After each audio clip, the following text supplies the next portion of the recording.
Om Swastiastu. Selamat pagi anak-anak, apa kabar? Ya, semoga hari ini kalian sehat dan tetap bersemangat dalam mengikuti proses pembelajaran melalui daring. Sebelum kita mulai membahas materi pelajaran, seperti biasa, mari kita berdoa bersama sehingga apa yang kita laksanakan hari ini bisa berlangsung dengan baik dan lancar. Kita mohon kepada Sang Yang Aji Saraswati, semoga kita dianugerahi kecerdasan otak dan budi. Kecerdasan otak yang Bu Guru maksudkan supaya apa yang kita pelajari hari ini bisa kita cerna, bisa kita pahami dengan baik. Kecerdasan budi maksudnya semoga kita dianugerahi budi pekerti yang luhur, memiliki karakter yang baik, bertanggung jawab, kemudian disiplin, peduli sesama, dan semangat mengikuti pembelajaran. Berdoa, mulai. Om Pawakana Saraswati Wajibir Wajiniwati Yatnam Wastu Tiawasu. Berdoa selesai. Anak-anak, pada video pembelajaran sebelumnya kalian telah mengamati tentang pengertian buku fiksi dan non-fiksi, unsur-unsur buku fiksi dan non-fiksi, serta contoh-contohnya. Nah, pagi hari ini kita kembali membahas tentang salah satunya, yaitu buku fiksi. Buku fiksi yang kita bahas hari ini adalah tentang drama.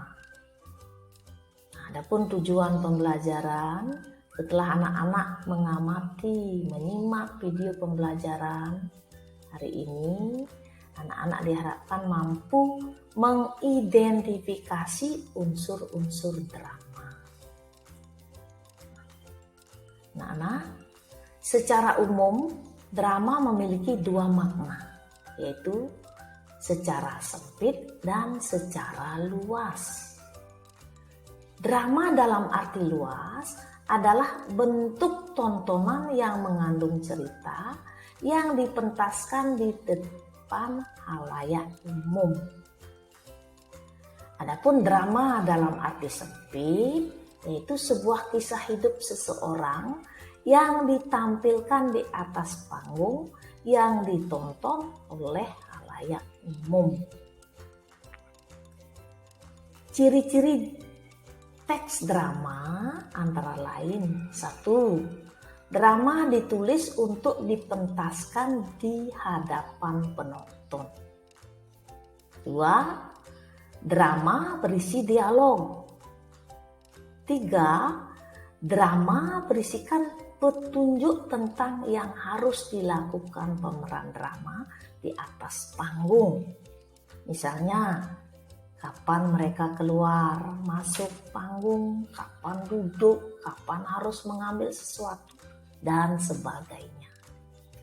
Dan yang keempat, drama berisi saran antara lain mengenai bagaimana sebaiknya dialog diucapkan, kostum apa yang mesti dikenakan, serta seperti apa panggung harus ditata.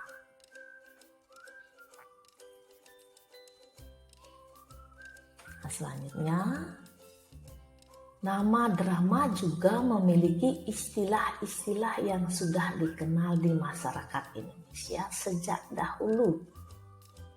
Nah, berikut istilah-istilah yang merujuk pada pengertian drama tradisional masyarakat. Yang pertama, sandiwara. Pertunjukan teater pada zaman pendudukan Jepang disebut sandiwara. Kata sandiwara berasal dari bahasa Jawa, yakni sandi, yang berarti samar-samar, dan wara yang berarti berita, pengajaran atau anjuran. Nah, menurut Ki Hajar Dewantara, sandiwara adalah ajaran, nasihat, atau anjuran melalui perlambangan. Pada mulanya istilah ini dipergunakan oleh Gusti Pangeran Mangkunegara VII untuk mengganti istilah tonil. Yang kedua yaitu tonil. Istilah tonil sebagaimana telah disebutkan tadi tidak lain adalah sandiwara atau pertunjukan teater yang dilakukan di zaman pendudukan Belanda, tepatnya di tahun-tahun terakhir penjajahan Belanda.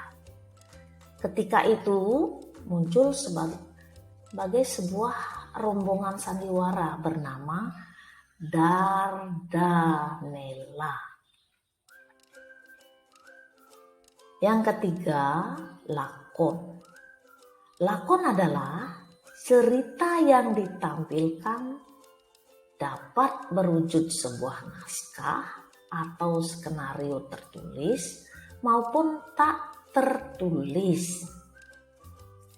Selain itu, lakon dapat diartikan sebagai peristiwa atau karangan yang disampaikan kembali dengan tindak tanduk melalui benda perantara hidup, yaitu manusia, maupun tak hidup seperti boneka dan wayang. Yang keempat, sendratari.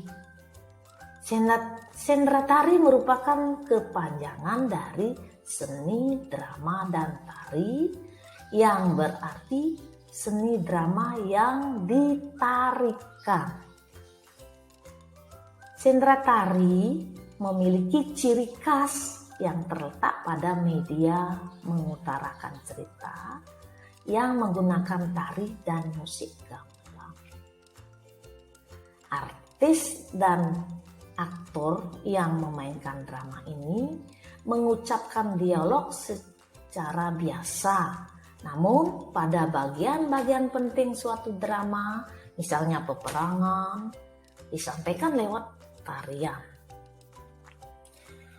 Sendratari yang terkenal di Indonesia salah satunya adalah Sendratari Ramayana. Kemudian yang kelima adalah tablo. Tablo merupakan jenis drama yang mengutamakan gerak. Para pemain tablo tidak berdialog, namun menyampaikan pesan dari drama tersebut lewat gerakan. Nah, demikianlah beberapa istilah di dalam drama. Selanjutnya, Ibu sampaikan, adapun unsur-unsur yang harus diperhatikan dalam drama adalah sebagai berikut. Yang pertama adalah alur atau plot. Yang kedua, penokohan. Yang ketiga, dialog. Dan yang keempat, latar. Alur atau plot merupakan rangkaian peristiwa dalam cerita drama saling berhubungan. Alur terdiri atas pengenalan cerita, konflik awal, perkembangan konflik, dan penyelesaian. Dimulai dengan pemaparan atau pengenalan awal tokoh, adanya konflik, komplikasi atau masalah baru, krisis yakni pertentangan mencapai titik puncak klimaks sampai anti klimaks. Kemudian resolusi yakni pemecahan masalah dan ditutup dengan ending atau keputusan. Ada bermacam-macam alur seperti yang dipaparkan dalam diagram-diagram berikut yang bisa anak-anak lihat. Perhatikan, silakan lihat diagramnya. Nah, anak-anak, unsur drama berikutnya adalah penokohan. Penokohan merupakan penggambaran sifat batin seseorang tokoh yang disajikan dalam cerita. Menurut peran, ada 2 jenis tokoh, yakni tokoh utama dan tokoh figuran. Tokoh utama adalah tokoh yang diutamakan, biasanya sering muncul di dalam cerita. Sementara tokoh figuran adalah tokoh yang hanya membantu jalan cerita. Biasanya muncul hanya sesekali saja. Lalu selanjutnya menurut watak. Tokoh dibagi menjadi 2, yakni tokoh antagonis dan tokoh protagonis. Tokoh antagonis adalah tokoh jahat di dalam cerita. Sementara itu tokoh protagonis ialah tokoh yang memiliki watak baik. Selanjutnya yang berdasarkan perkembangan.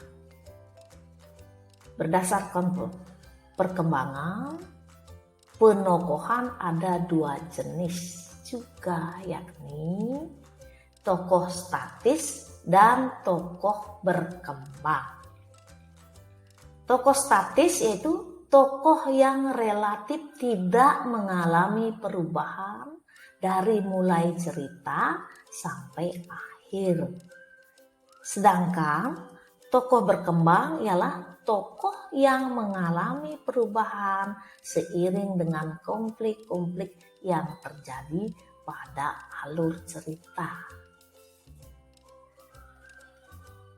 Anak-anak, salah satu unsur drama lainnya adalah dialog. Dialog ialah serangkaian percakapan di dalam sebuah cerita drama. Terdapat 3 komponen penting di dalam sebuah dialog, yakni tokoh, wawancang, dan kramagung. Tokoh merupakan pelaku dalam drama. Sedangkan wawancang merupakan ucapan atau dialog yang dilakukan tokoh cerita. Dan kramagung merupakan petunjuk perilaku atau tindakan atau perbuatan yang harus dilakukan oleh tokoh cerita.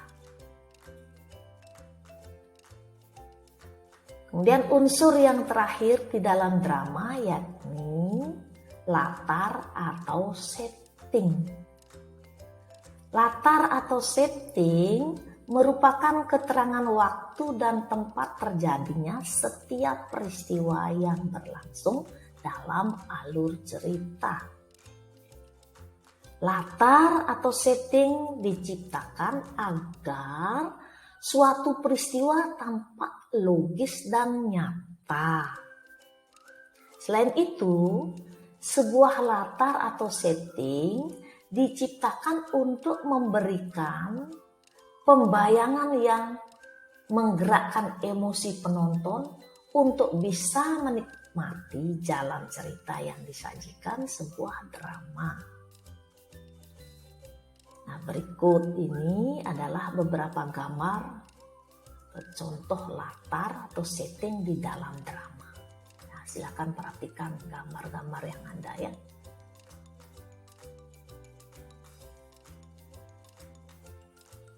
demikian ya, materi hari ini tentang salah satu buku fiksi yaitu drama. Ibu guru harapkan agar setelah anak-anak atau sambil menyimak video pembelajaran ini tidak lupa menyiapkan buku untuk bisa membuat peta konsep atau catatan-catatan tentang apa yang telah Bu Guru jelaskan, sehingga lebih mudah lagi untuk dipelajari kembali. Bu Guru ucapkan terima kasih atas perhatian anak ya, sehingga apa yang Ibu Guru sajikan ya, anak-anak bisa mengerti. Jika anak-anak ada pertanyaan, kita bisa diskusikan di Google Classroom maupun di workshop Bu Guru. Ibu Guru tutup pembelajaran hari ini dengan Parama Santi. Om Santi, Santi, Santi, Om.